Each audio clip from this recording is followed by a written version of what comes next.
Hello friends, welcome to Madras eats. இன்றைக்கி நம்ம பார்க்க போகிறது டோஃபு நகெட்ஸ். எப்பவும் போல் வீடியோவோட முடிவில் உங்களுக்கு ஒரு ஹெல்த் டிப்ஸ் கொடுத்துருக்கேன். வீடியோவை கடைசி வரைக்கும் பாருங்கள். இப்போது டோஃபு நகெட்ஸ் செய்கிறதுக்கு தேவையான பொருட்கள் என்னென்னு பார்க்கலாம் வாங்க. முதல்ல டோஃபு, கொஞ்சம் கார்ன்ஃப்ளவர், கொஞ்சம் அரிசி மாவு, கொஞ்சம் கடலை மாவு, பிரெட் க்ரம்ஸ், அப்புறம் மிளகுத்தூள், உப்பு, அப்புறம் மிளகாய் பொடி. இப்போது நம்ம டோஃபு நகெட்ஸ் எப்படி செய்யலான்னு பார்க்கலாம் வாங்க. முதல்ல நான் டோஃபு க்யூப்ஸ் எடுத்து தேவையே இல்லாத இந்த எக்ஸஸ் வாட்டர் எல்லாத்தையும் இந்த மாதிரி டிஷ்யூ பேப்பர் வச்சு எடுத்துடுறேன். எடுத்ததுக்கப்புறமா உங்களுக்கு என்ன சைஸில் வேணுமோ அந்த சைஸுக்கு நீங்கள் க்யூப்ஸாக நறுக்கி வச்சுக்கோங்க. பாருங்கள், இந்த மாதிரி நான் பொடி பொடியாக சின்னதாக நறுக்கி வச்சுருக்கேன். இப்போது ஒரு பவுலில் கொஞ்சம் பிரெட் க்ரம்ஸ் போட்டுட்டு அரை ஸ்பூன் மிளகாய் பொடி, அரை ஸ்பூன் மிளகுத்தூள் சேர்த்து நம்ம இப்போ நல்லா கலந்து விட்டுக்கலாம்.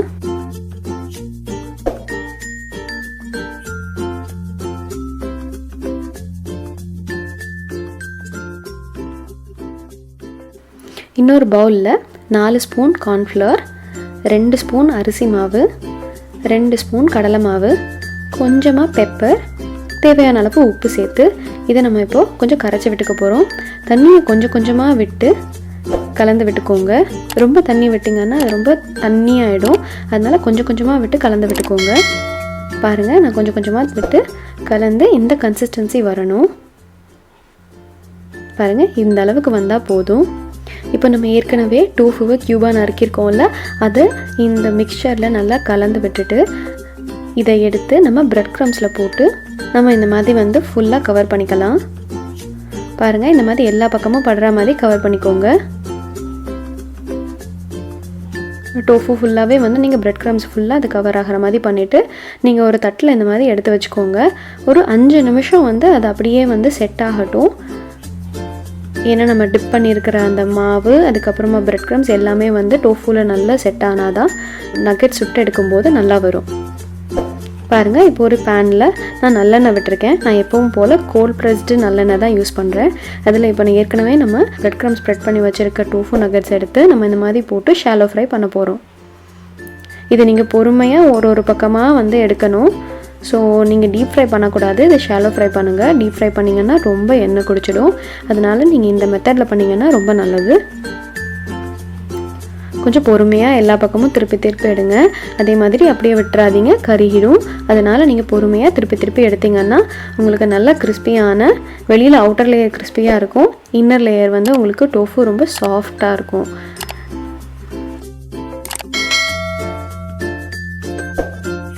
பாருங்கள், இப்போ ஒரு பக்கம் மட்டும் கொஞ்சம் லைட்டாக அந்த ப்ரௌன் ஆகுது. நம்ம இந்த மாதிரி திருப்பி எடுத்துகிட்டே இருந்தீங்கன்னா உங்களுக்கு சுவையான நகெட் சீக்கிரமாக ரெடி ஆகிடும். நம்ம கொஞ்சம் நேரம் ரெஸ்ட் பண்ணனால நம்ம வெளியில் அவுட்டர் லேயர் எல்லாம் சிந்தாமல் பாருங்கள், நல்லா நகெட்ஸ் ரெடி ஆகிடுச்சு.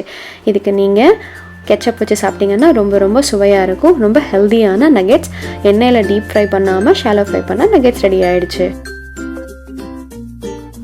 இப்போ இந்த டோஃபுல என்னென்ன நியூட்ரியன்ஸ் இருக்குது, யாரெல்லாம் சாப்பிடலான்னு இப்போ நம்ம பார்க்கலாம் வாங்க.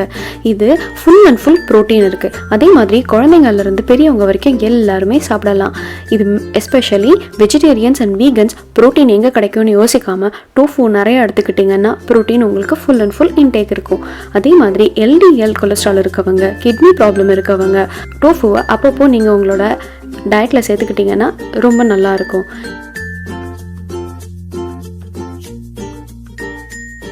இப்போ பார்த்தீங்கன்னா வெளியில் கிறிஸ்பியாகவும் உள்ள சாஃப்டாகவும் நம்ம டோஃபு நகெட்ஸ் ரெடி ஆகிடுச்சு. இன்றைக்கி என்ன ஹெல்த் டிப்ஸ்ன்னு பார்க்கலாம் வாங்க.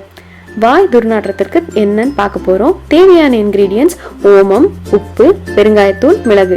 இப்போ இந்த 4 பொருளையும் நம்ம 1 கப்பு தண்ணியில் போட்டு நல்லா கொதிக்க விட்டுட்டு அதை வடிகட்டி அந்த டீயை நம்ம வாய் துர்நாற்றம் எப்போ இருக்கோ அப்போ நீங்கள் எடுத்துக்கிட்டிங்கன்னா உங்களுக்கு வாய் துர்நாற்றம் போயிடும். இந்த டிப்ஸை நீங்கள் ட்ரை பண்ணி பார்த்துட்டு உங்கள் கமெண்ட்ஸையும் சஜஷன்ஸையும் என் கூட ஷேர் பண்ணிக்கோங்க. இந்த வீடியோ உங்களுக்கு ரொம்ப பிடிச்சிருந்ததுன்னா என் சேனலுக்கு சப்ஸ்கிரைப் பண்ணுங்கள். அப்படியே பக்கத்தில் இருக்கிற பெல் ஐக்கான் அதையும் கிளிக் பண்ணுங்கள். அப்படியே ஃப்ரெண்ட்ஸ் ஷேர் பண்ணுங்கள், கமெண்ட் பண்ணுங்கள் அண்ட் லைக் பண்ணுங்கள். நன்றி, வணக்கம்.